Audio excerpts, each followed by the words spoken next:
Terima kasih. Bismillahirrahmanirrahim.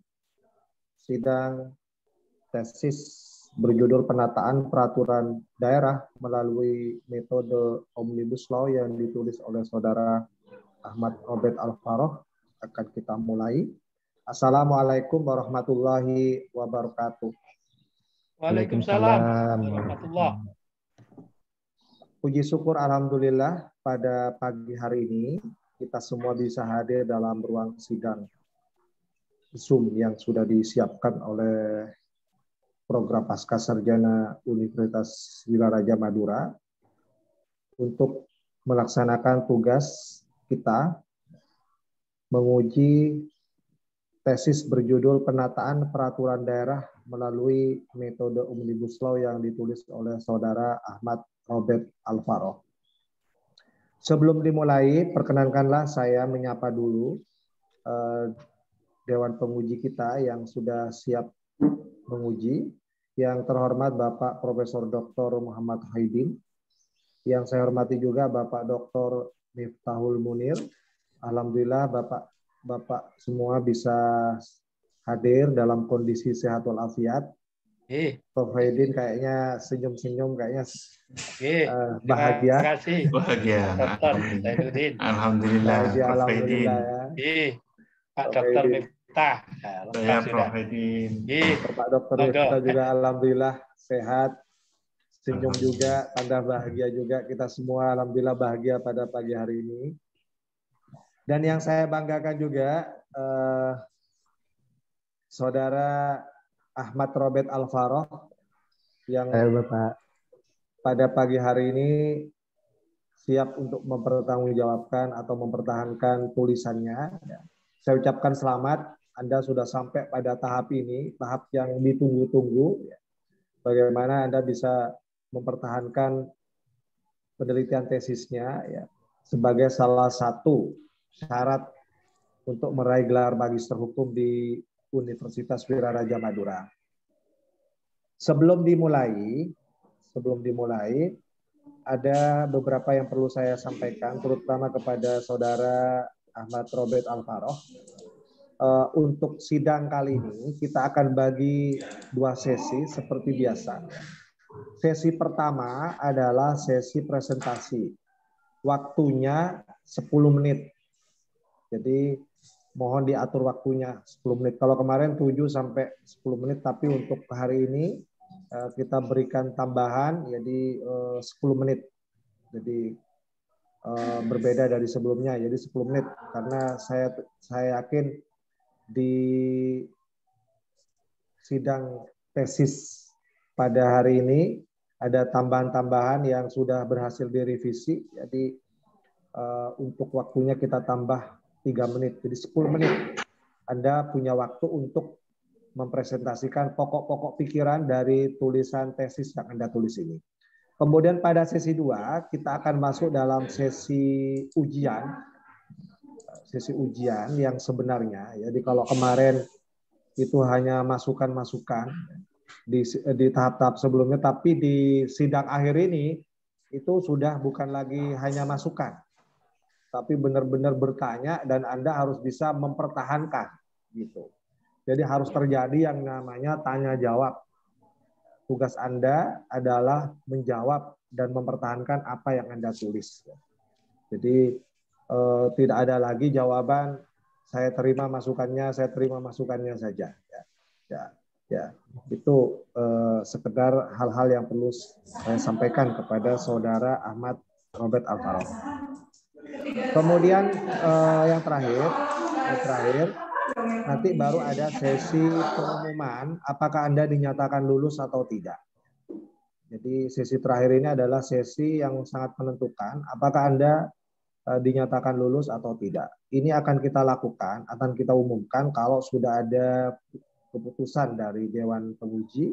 Ya, nanti kita minta waktu beberapa menit untuk berdiskusi, bermusyawarah untuk menentukan apakah Anda layak lulus atau tidak. Saya kira bisa dipahami ya, Mas Ahmad Robert Alfaroh ya. Ya Bapak, bisa dipahami Bapak. Baik. Kita akan segera masuk ke sesi pertama, sesi presentasi 10 menit. Anda akan mempresentasikan pokok-pokok pikiran dalam tulisan tesisnya. Tapi sebelum itu, saya berikan kesempatan kepada Anda dan juga kepada kita semua untuk berdoa. Semoga kita bisa melaksanakan tugas kita pada pagi hari ini dengan sangat baik. Baik, berdoa dimulai.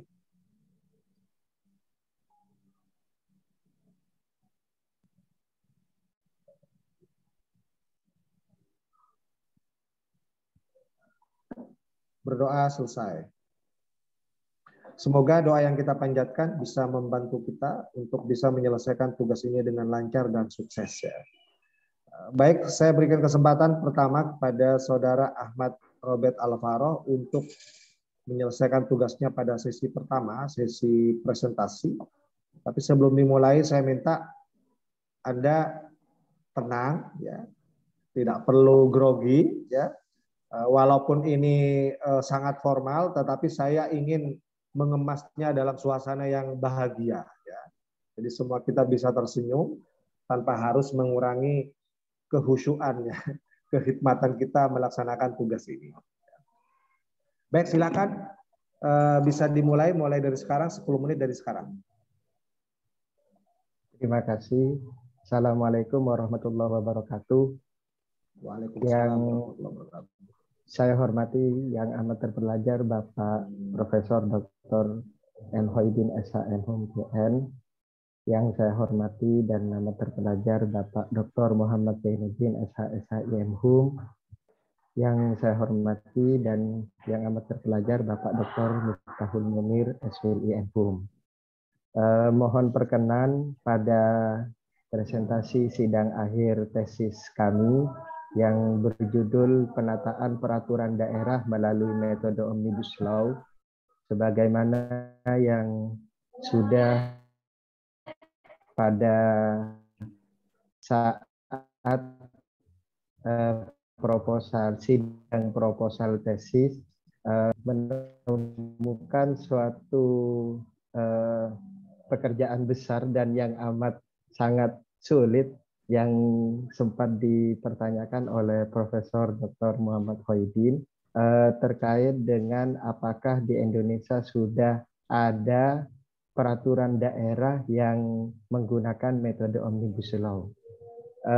Tapi sebelum itu, sesuai dengan sistematika di dalam penulisan tesis kami, yang pertama bahwa di dalam sistematika bab 1 ini adalah pendahuluan yang berisi tentang latar belakang, rumusan masalah, tujuan dan manfaat penelitian serta metodologinya, di mana metodologi di sini karena ruang lingkup penelitian ini menitik beratkan pada persoalan penataan peraturan daerah, sehingga metode penelitian ini menggunakan metode penelitian normatif dengan pendekatan masalah statuta approach atau pendekatan perundang-undangan. Kemudian yang kedua, tinjauan pustaka di sini berkaitan dengan kajian teoritik, teori dasar, norma-norma dan semacamnya yang berkaitan dengan kewenangan pemerintahan daerah dan penataan peraturan daerah serta penataan konsep dari penataan regulasi dan teknik Omnibus Law itu sendiri. Di dalam bab 3, di sini dikemukakan terkait dengan konsep penataan daerah menurut peraturan perundang-undangan. Kemudian yang keempat adalah kewenangan pemerintah daerah dalam melakukan penataan peraturan daerah melalui metode Omnibus Law. Nah, di dalam bab 4 ini kami menemukan Perda Peraturan Daerah Kabupaten Sleman nomor 13 tahun 2007 tentang perubahan beberapa ketentuan retribusi daerah dalam Peraturan Daerah Kabupaten Sleman, yang di dalam bab ini juga dikaitkan dengan beberapa peraturan daerah yang secara teori ilmu perundang-undangan dimungkinkan untuk dilakukan dengan metode Omnibus Law, namun di dalam prakteknya tidak dilakukan metode Omnibus Law. Kemudian yang kelima, di dalam bab ini membahas mengenai urgensitas penggunaan metode Omnibus Law dalam praktek penataan peraturan daerah terkait dengan faktor ketersediaan anggaran, ketercukupan waktu pembentukan, dan faktor ketersediaan sumber manusia, serta faktor terakhir yaitu faktor peran serta masyarakat. Mohon izin untuk menampilkan langsung saja pada inti dari permasalahan yang ada di dalam tesis ini, karena memang waktunya juga tidak cukup memungkinkan, bahwa di dalam melakukan penataan peraturan daerah sesuai dengan Permendagri nomor 48 tahun 2021 tentang perencanaan, pembinaan, dan pengawasan penyelenggaraan pemerintahan daerah tahun 2022, di situ tertuang di dalam lampiran angka 8 sebagai berikut. Pembinaan yang pertama adalah fasilitasi pemerintahan daerah dalam menindaklanjuti Undang-Undang Nomor 11 Tahun 2020 tentang Cipta Kerja beserta peraturan pelaksanaannya dalam pembentukan peraturan daerah dan peraturan kepala daerah. Kemudian yang kedua adalah fasilitasi dan asistensi konsistensi dan keselarasan program pembentukan peraturan daerah dengan capaian peraturan daerah serta penyusunan program pembentukan daerah berbasis analisis kebutuhan peraturan daerah. Nah, di mana di dalam analisis kebutuhan peraturan daerah dimaksud, itu tidak ada satupun peraturan perundang-undangan yang menjabarkan dan mendetailkan bagaimana suatu analisis kebutuhan peraturan daerah itu dilakukan. Sehingga kemudian analisis kebutuhan peraturan daerah itu dilakukan melalui 9 prioritas yang berkaitan dengan urusan yang pertama adalah prioritas 1, pelaksanaan urusan wajib pelayanan dasar dan mengandung unsur perintah perundang-undangan yang lebih tinggi dengan batasan waktu. Kemudian yang kedua adalah prioritas kedua adalah pelaksanaan urusan wajib pelayanan dasar dan mengandung unsur perintah perundang-undangan yang lebih tinggi tanpa batasan waktu. Prioritas ini bisa terbagi dalam 3 dikategorikan terkait dengan pelaksanaan urusannya. Apakah di situ adalah urusan wajib pelayanan dasar, apakah di situ urusan wajib non pelayanan dasar, ataukah di situ merupakan urusan pilihan. Nah, kemudian juga dilakukan dengan mempertimbangkan apakah mengandung unsur perintah perundang-undangan yang lebih tinggi dengan adanya batasan waktu atau tidak ada unsur perintah perundang-undangan yang lebih tinggi tanpa adanya batasan waktu. Nah, ini yang kemudian nanti menjadi suatu pertimbangan di dalam peran daerah melalui mohon izin untuk memaparkan memang di dalam praktek penataan peraturan daerah khususnya yang menggunakan dengan metode omnibus law di sini jarang sekali ditemukan perda yang menggunakan dengan metode omnibus law yang hanya mencantumkan terkait dengan perubahan.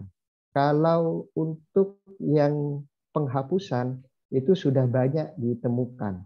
Namun yang untuk perubahan kami di dalam melakukan penelitian ini menemukan Perda Kabupaten Sleman nomor 13 tahun 2007 tentang perubahan beberapa ketentuan retribusi daerah dalam peraturan daerah Kabupaten Sleman. Mohon izin untuk menampilkan apakah bisa di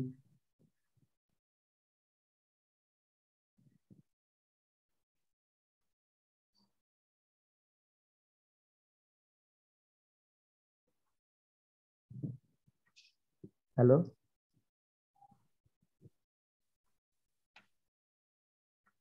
Apakah bisa dilihat di Pak dalam Robert, gimana layar? Pak? Apakah bisa dilihat di dalam layar terkait dengan Peraturan Daerah Kabupaten Sleman nomor 13 tahun 2007 tentang perubahan beberapa ketentuan retribusi daerah dalam Peraturan Daerah Kabupaten Sleman.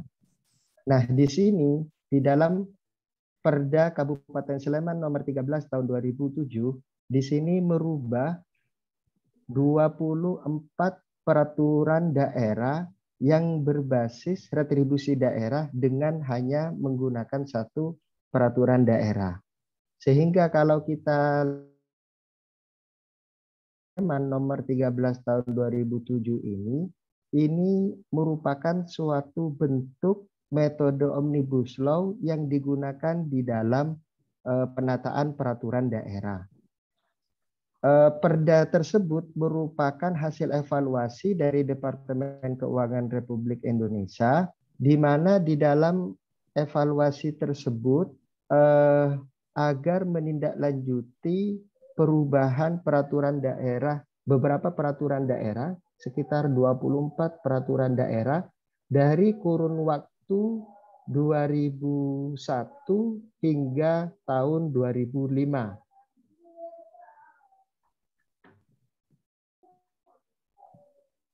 Peraturan daerah Kabupaten Sleman ini merupakan suatu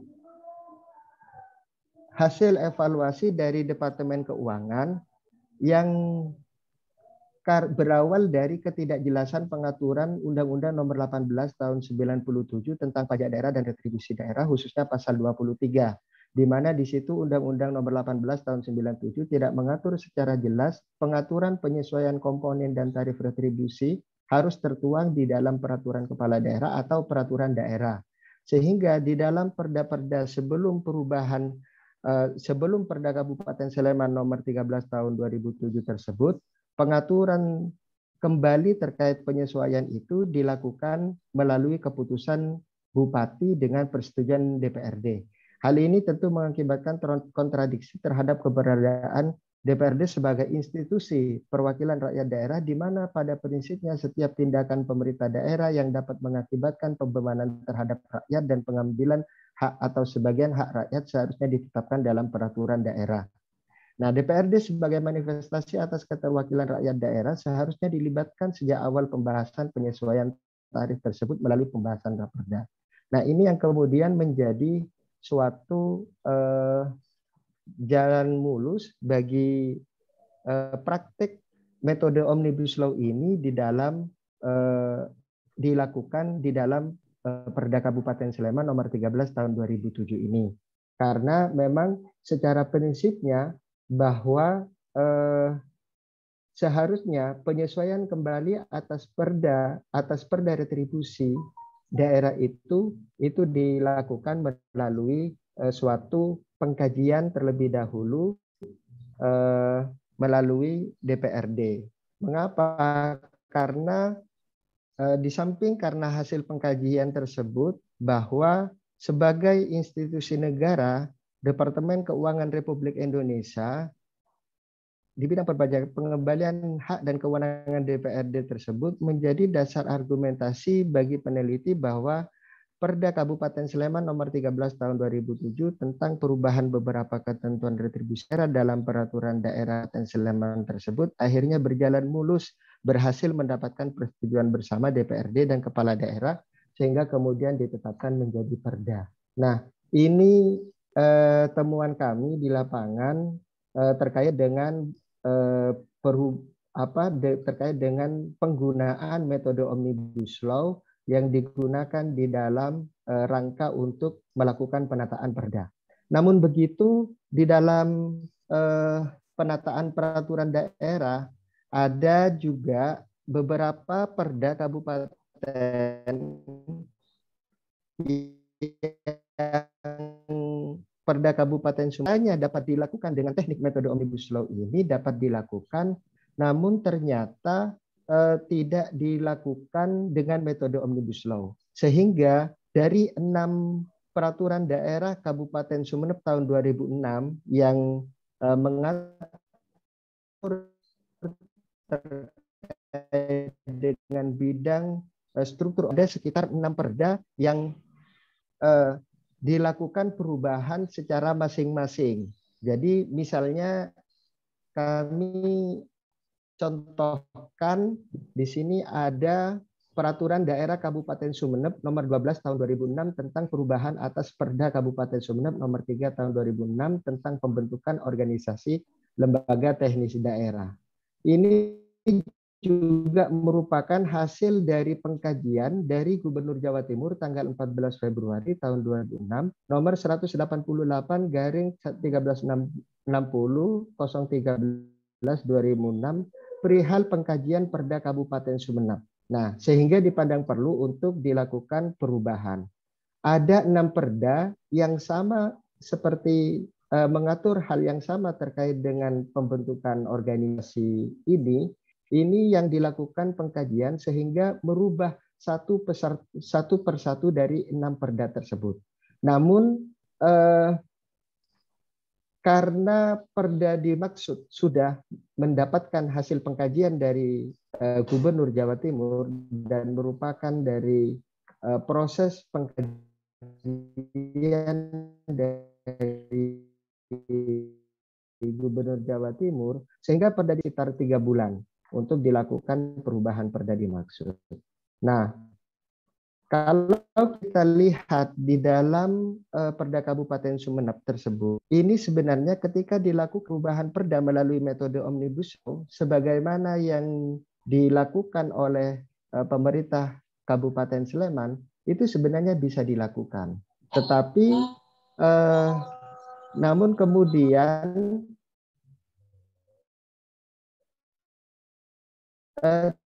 tidak menggunakan metode Omnibus Law karena satu, ketika tahun 2006 dan 2007.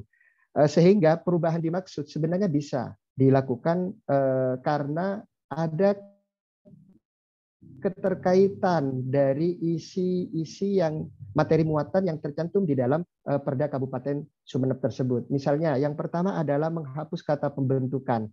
Ini di dalam ke-6 perda tersebut juga hasil pengkajian dari gubernur ini juga mengatur di ke-6 perda tersebut mengatur tentang bagaimana penghapusan kata pembentukan. Sehingga kalau di dalam konsideran menetapkan, ini judulnya seharusnya berbunyi peraturan dari kabupaten organisasi, misalnya sekretariat daerah dan sekretariat Dewan Perwakilan Rakyat Daerah dan lain sebagainya sesuai dengan masing-masing perda yang menentukan judul dimaksud. Kemudian yang kedua terkait dengan penjabaran tugas dan fungsi organisasi perangkat daerah itu diatur lebih lanjut dengan peraturan bupati.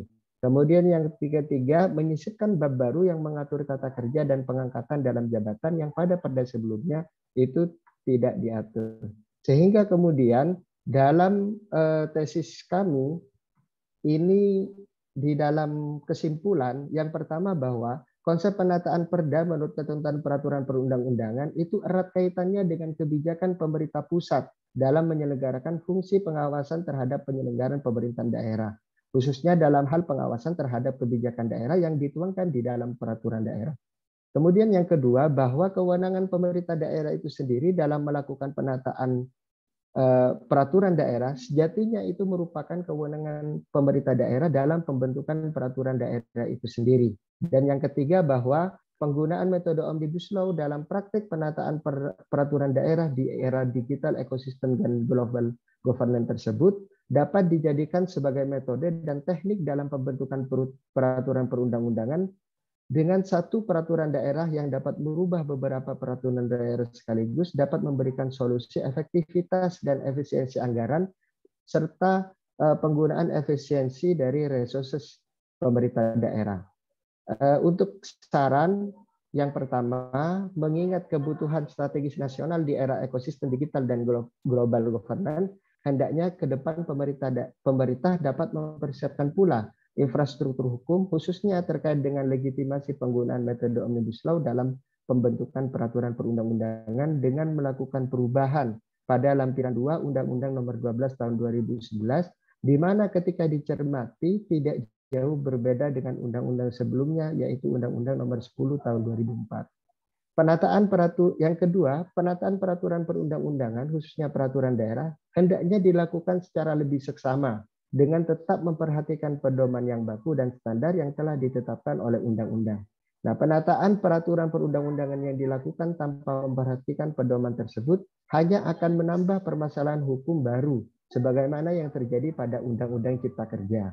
Yang ketiga, ke depan pemerintah perlu memperhatikan kesiapan daerah dalam merumuskan suatu kebijakan sekiranya dapat memberikan arah yang jelas demi menjaga asas kemanfaatan, kepastian hukum, serta keadilan. Mungkin ini yang dapat kami sampaikan. Untuk selanjutnya kami berikan lagi kepada Bapak Dr. Muhammad Zainuddin.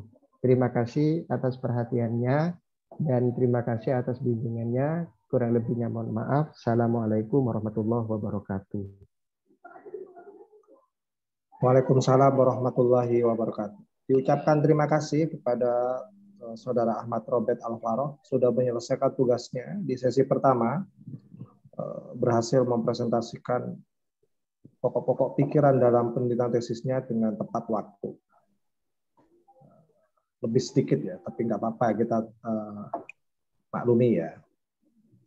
Baik, selanjutnya sebelum dimulai ya, sesi 2, saya apresiasi dengan apa yang sudah Anda tulis ya.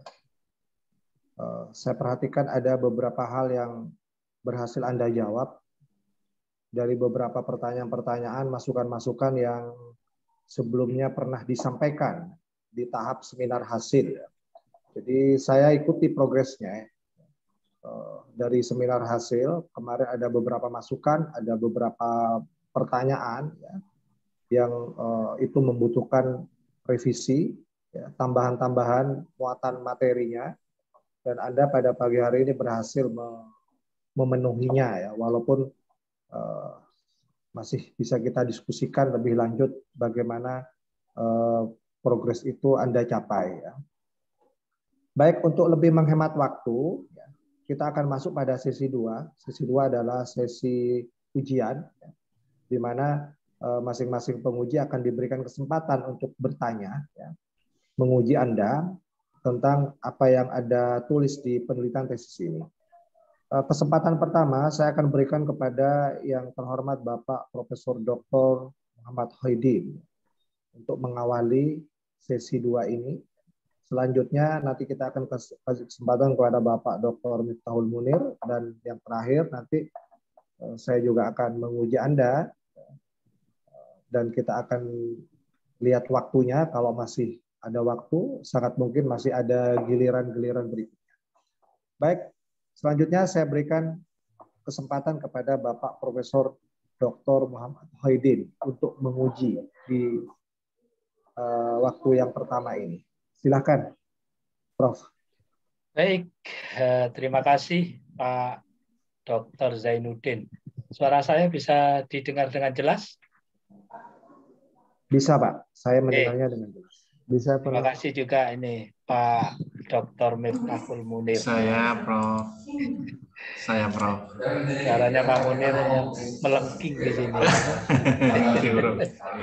Ya, berarti sinyalnya bagus ini. Posisi di mana, Pak Munir? Saya, Prof. Saya di Jogja, Prof. Saya di Jogja, di Banten, Prof. Di Jogja. Ya. Oke, saya, Prof. Kalau Pak Zainuddin di mana? Di Sumeneb, G? Saya di Sumeneb, Prof. Ini di kampus saya nih. Oh, begitu ya. Iya. Iya, Prof. Makanya saya lihat kok suasananya seperti suasana kantor ini, bukan suasana rumah ini. Iya, Prof. Ini di kantor. Baik, terima kasih. Yang pertama saya ucapkan selamat untuk Mas Robert ya, yang sudah sampai pada tahap akhir dari penelitian dan penulisan tesis. Salah satu ciri tesis yang baik atau penelitian yang baik adalah penelitian yang selesai. Itu aja sudah. Yang nggak selesai itu yang ciri yang kurang baik. Entah karena apa atau apa. Tapi alhamdulillah ini selesai. Persoalan nanti materi dan lain sebagainya itu justru di forum ujian ini diberikan masukan-masukan, catatan, dan sanggahan. Itu yang perlu dipahami. Karena apa? Memang ukuran bahwa sesuatu yang dilaksanakan itu dengan baik jika hal itu sudah selesai. Setelah selesai baru dievaluasi. Nah, evaluasinya ya di sini ini. Di samping ada evaluasi juga sebelum ujian itu mungkin seminar hasil dan lain sebagainya. Baik, Mas Robert ya. Ini ada tolong ditayangkan itunya, Mas, rumusan masalahnya. Enggak? Oke.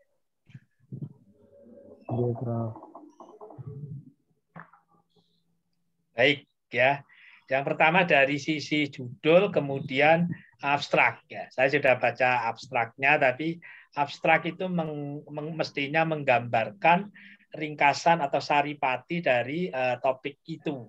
Ya, dari abstrak ini saya dan biasanya isinya adalah isu hukumnya apa, ya itu biasanya isu hukum itu ada di latar belakang, kemudian permasalahannya itu juga include dengan isu hukum, kemudian metode penelitian metodenya apa, singkat saja, dan kesimpulannya apa, itu mestinya masuk di dalam abstrak. Nampaknya ini belum lengkap, saya kira mungkin nanti bisa dilengkapi dan diperbaiki.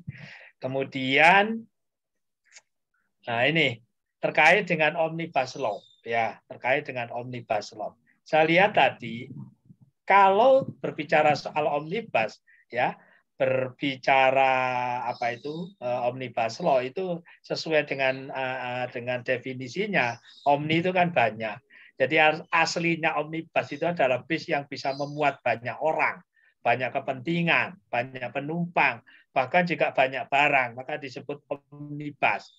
Nah, kalau istilahnya banyak, otomatis yang dimuat itu banyak juga macam-macam dan jenisnya. Nah, ini contoh konkret itu adalah Undang-Undang nomor 11 tahun 2020 Cipta Kerja. Itu memang betul-betul omnibus law. Karena apa? Isinya macam-macam. Mulai dari kewenangan Pemda, mulai dari persoalan pertanahan, mulai dari persoalan kesehatan, mulai dari persoalan pariwisata, kemudian perizinan, macam-macam ada di situ. Meskipun toh akhirnya dari uji material yang dilakukan oleh MK mengatakan itu secara formal bertentangan, meskipun secara material masih berlaku secara bersyarat. Jadi omnibus law yang betul-betul omnibus itu ya undang-undang Ciptaker itu. Saya memberikan penilaian secara umum saja, nanti bisa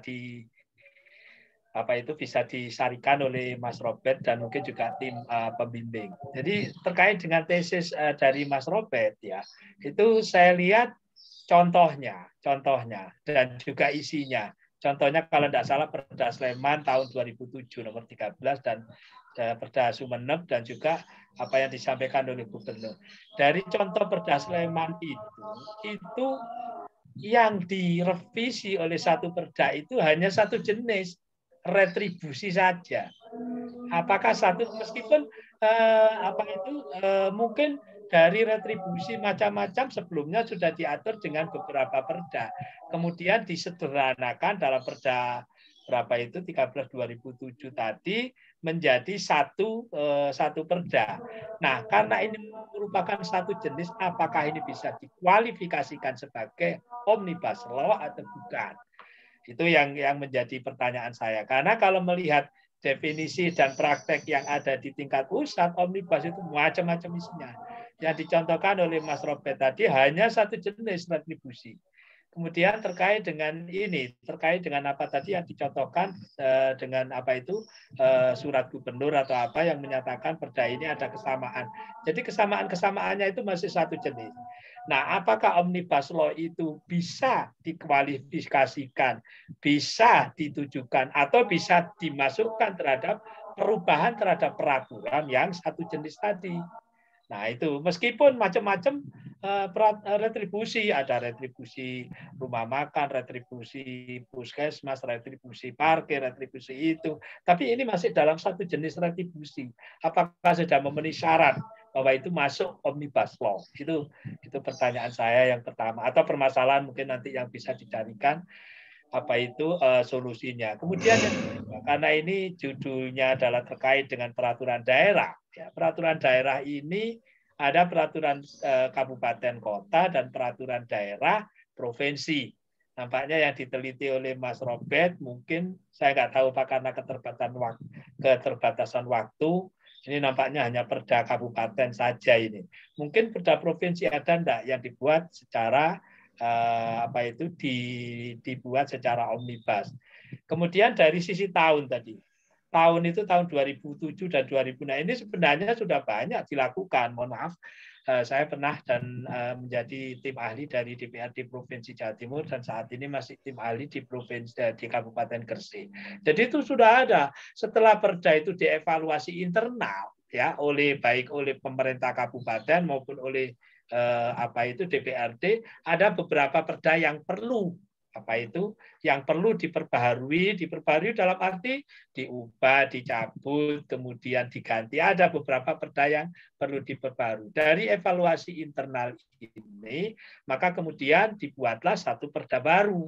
Nah, ini yang sampai sekarang saya belum menemukan, prakteknya belum menemukan. Cuma memang penyederhanaan untuk perda-perda yang sejenis itu sudah pernah dilakukan salah satu tadi itu Pemkab Sleman. Nah, cuma persoalannya apakah itu sudah masuk omnibus karena hanya satu jenis. Ya mungkin kalau memang berani berani membuat suatu klasifikasi atau definisi.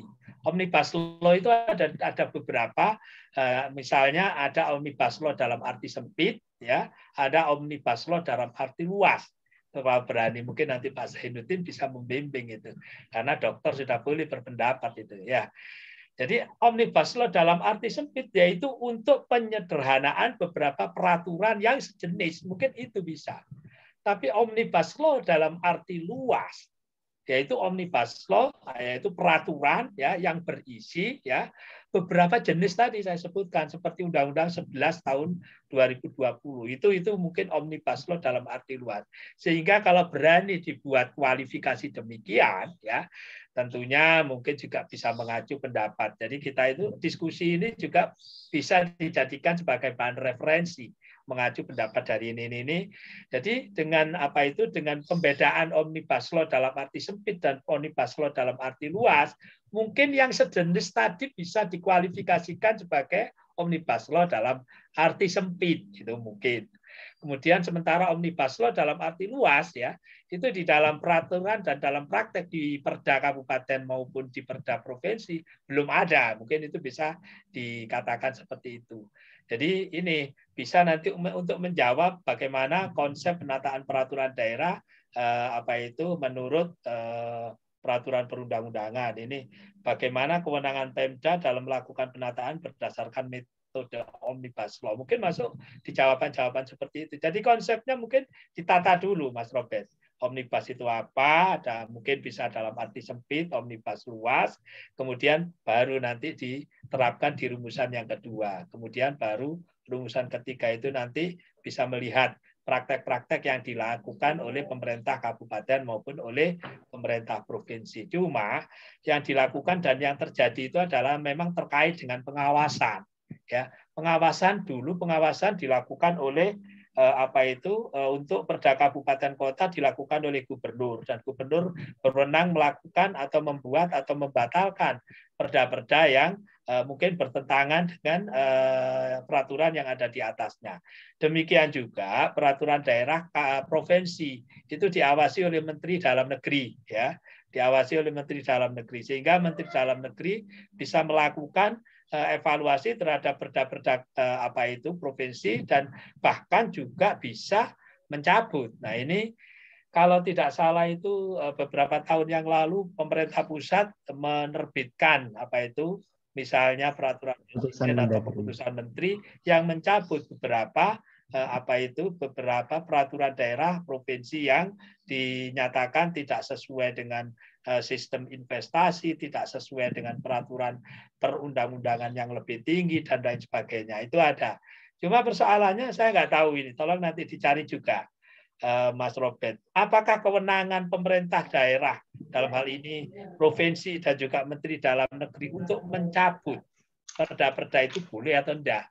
Atau mungkin sudah dieliminasi. Kalau nggak salah menurut ini Bu Nikmatul itu, kalau nggak salah Bu Nikmatul itu sudah pernah menulis bahwa kewenangan pemerintah provinsi dan Menteri Dalam Negeri untuk mencabut perda itu sudah tidak ada lagi. Tolong dilengkapi, mohon maaf karena saya bukan bidang HTN dan bidang HAN, mungkin bisa dibantu mungkin Pak Miftahul atau Pak Zainuddin atau Mas Robert sendiri untuk mencari referensi. Tapi saya pernah dengar itu, kayaknya kewenangan itu sudah dicabut. Karena apa? Bertentangan dengan ini pembentukan peraturan perundang-undangan. Perda itu kan legislasi. Jadi produk hukum itu ada produk hukum legislasi dan ada produk hukum regulasi.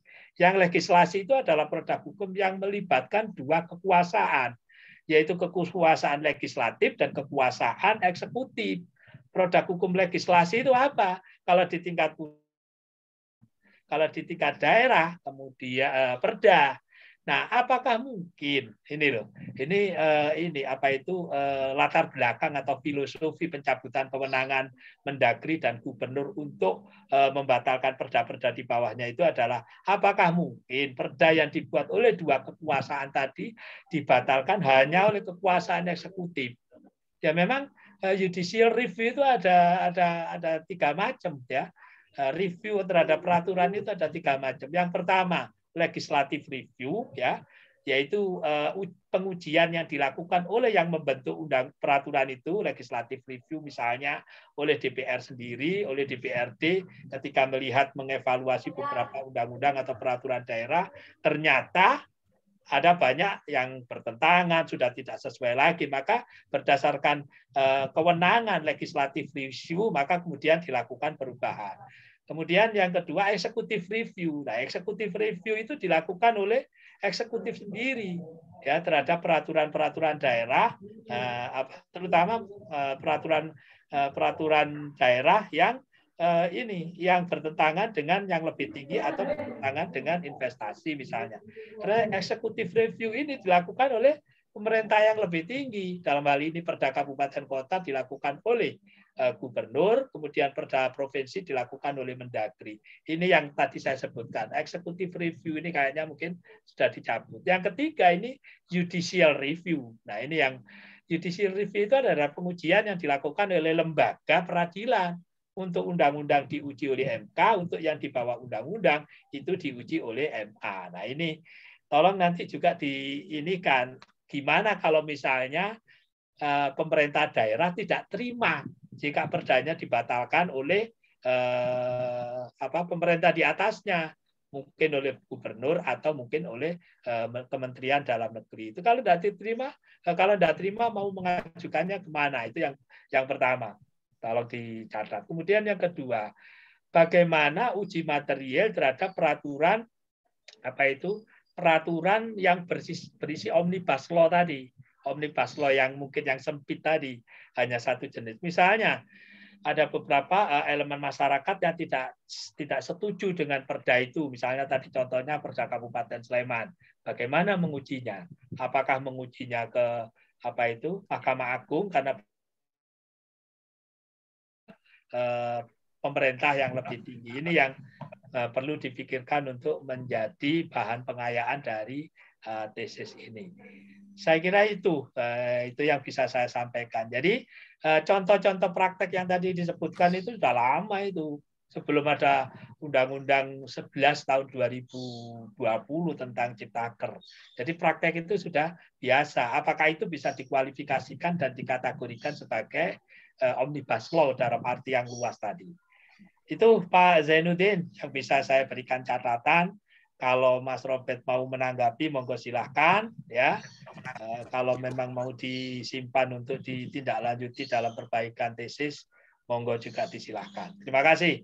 Saya kembalikan ke Pak Zainuddin. Baik, terima kasih. Saya ucapkan kepada Bapak Profesor Dr. Muhammad Faidi sudah mengawali diskusi kita pada sesi 2 ini dengan sangat baik. Saya berharap Mas Robert bisa menanggapi.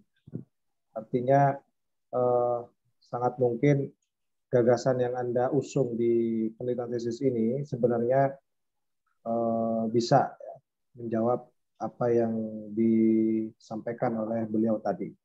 Silakan Mas Robert, ada kesempatan untuk Anda untuk menanggapi atau menjawab beberapa catatan yang disampaikan oleh Prof.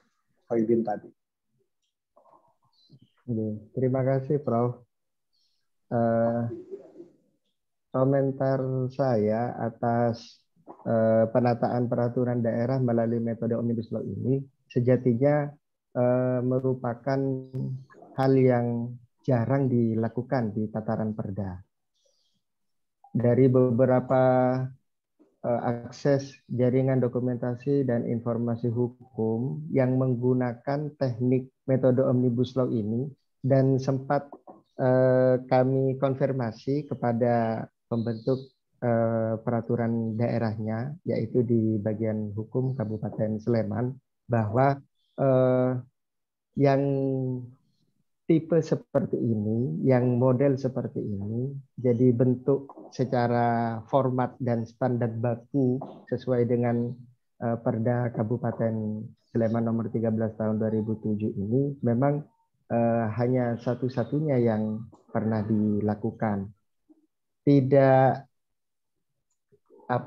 tidak banyak yang menggunakan metode seperti ini, sehingga di dalam penelitian saya ini merupakan metode yang yang sudah sesuai dengan undang-undang pada waktu itu, yaitu Undang-Undang Nomor 10 Tahun 2004 tentang pembentukan peraturan perundang-undangan. Namun memang tidak lazim. Biasanya lazimnya yang terkait dengan perubahan dan pencabutan itu biasanya diletakkan di ketentuan penutup. Tetapi ini jadi di batang tubuh dengan 24 perda yang ada, kemudian ini dilakukan merupakan suatu bentuk dari proses dari simplifikasi sebenarnya dari penataan peraturan daerah. Nah, terkait dengan pertanyaan apakah nanti bisa metode omnibus law yang sifatnya yang dalam arti luas, kemudian yang dalam arti sempit, sebenarnya di dalam putusan Mahkamah Konstitusi terkait dengan Undang-Undang Cipta Kerja itu menguatkan bahwa pembentukan metode omnibus law itu bisa dilakukan hanya dalam kapasitas yang sejenis. Jadi kenapa? Karena sampai saat ini pedoman dan standar bakunya di dalam Undang-Undang 12 tahun 2011 tentang pembentukan peraturan perundang-undangan itu tata cara menjahitnya itu seperti ini, Bang Prof. Jadi tata cara menjahitnya sesuai dengan di dalam lampiran 2 Undang-Undang Nomor 12 tahun 2011. Jadi ketika misalnya perubahan teknik perubahan peraturan perundang-undangan. Nah, di situ disebutkan ada teknik 1, ada teknik 2. Nah, yang kami temukan di dalam Perda Kabupaten Sleman ini sudah sesuai dengan Undang-Undang Pembentukan. Jadi ketika misalnya mau ditarik materi-materi yang bersifat luas di dalam satu undang-undang omnibus law atau peraturan perundang-undangan omnibus law, sampai detik ini karena memang Undang-Undang Nomor 12 Tahun 2011 terkait dengan pedoman standar baku tersebut, tata cara menjahit tersebut masih belum dilakukan perubahan, maka itu tidak bisa dimungkinkan. Nah, bisa dimungkinkan manakala nanti ada pedoman dan standar baku yang akan disusun di dalam Undang-Undang Pembentukan Peraturan Perundang-undangan itu sendiri. Dan kami sampaikan terkait dengan tadi mengenai kewenangan pemerintah di atasnya yang mencabut